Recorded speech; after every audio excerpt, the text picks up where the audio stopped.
What did David command Joab concerning Absalom? This is the question that we seek to answer today as we continue our verse-by-verse study of the book of 2 Samuel on walking through the Bible.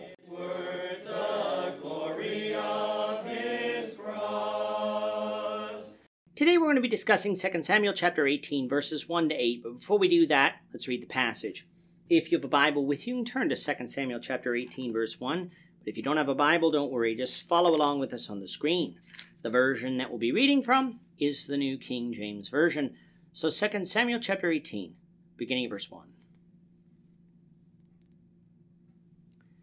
And David numbered the people who were with him, and set captains of thousands and captains of hundreds over them.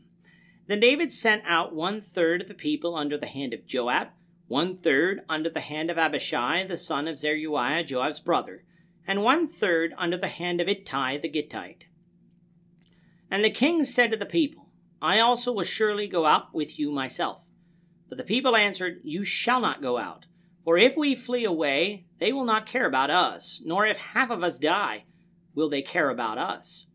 But you are worth 10,000 of us now. For you are now more help to us in the city. Then the king said to them, Whatever seems best to you I will do. So the king stood beside the gate, and all the people went out by hundreds and by thousands. Now the king had commanded Joab, Abishai, and Ittai, saying, Deal gently for my sake with the young man Absalom. And all the people heard when the king gave all the captains orders concerning Absalom.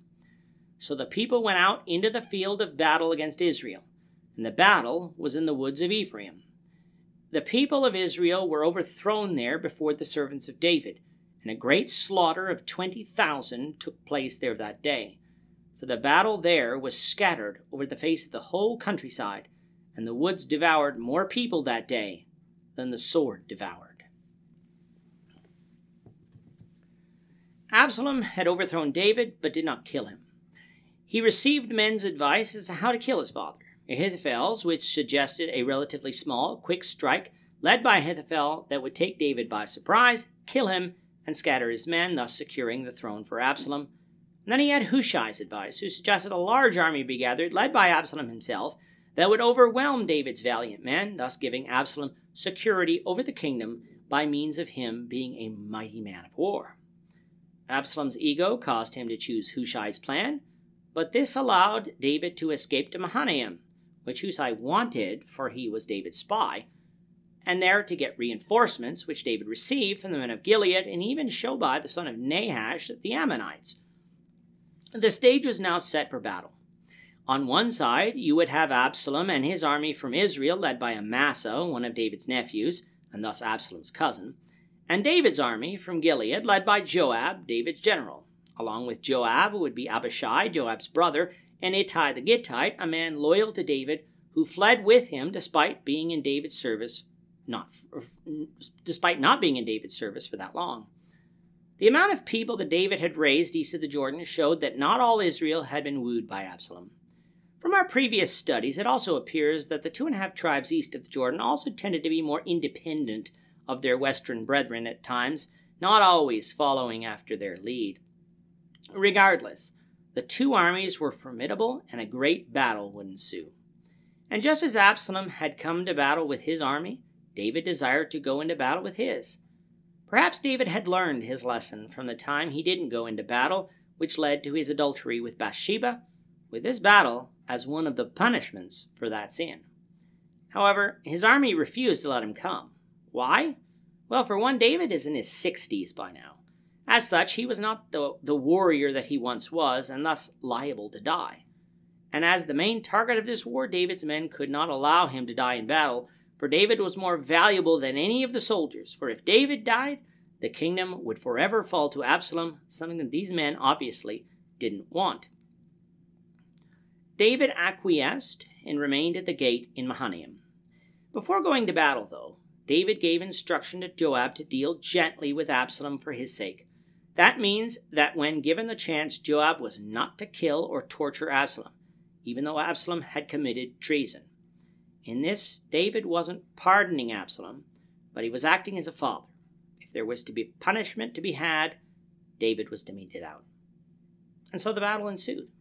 There's some confusion as to where this battle takes place. At first glance, it looks easy enough, as verse 6 says that they battled in the woods of Ephraim, meaning on the west side of the Jordan River in the territorial allotment of Ephraim. However, in chapter 17, verse 24 and 26, it is said that Absalom crossed the Jordan and encamped in Gilead. That would make it seem like the battle took place east of the Jordan. So which is it? Well, instead of trying to make this an either-or, why can't we just accept what the passage said? Verse 8 says that the battle took place across the whole countryside, meaning a vast area. That would mean that the battle began east of the Jordan, but as Absalom and Israel began to lose, for it said 20,000 died, that they were pushed back across the Jordan into the forests of Ephraim, where the majority of the battle took place. Is this probable? Well, if we know a little bit about our history of wars in Israel, it is. Recall back in Judges 7 and 8, the battle began all the way up in the Jezreel Valley and then processed down through this very area that we're fighting here in 2 Samuel 18. If battles can cross from west to east, they can certainly go in the opposite direction too. Not understanding the lay of the land or the history of the battles in Israel can create problems for us, but through proper study, these problems can be overcome.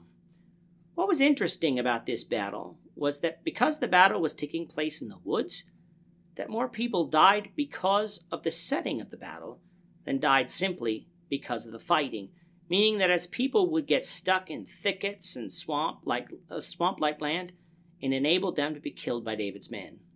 We'll see that happen specifically when it comes to Absalom, something we'll pick up with the Lord willing in the next lesson. With that, our time is up for today. The Lord willing, we hope you'll join us for tomorrow's discussion of 2 Samuel chapter 18, verses 9 to 18, as we continue our walk through the Bible, one verse at a time. Thank you for watching today's episode. We hope that you found it edifying and ask that you not only subscribe to our channel and podcast, but that you like and share this episode among your friends, so that the saving gospel of Jesus Christ can go out to the whole world.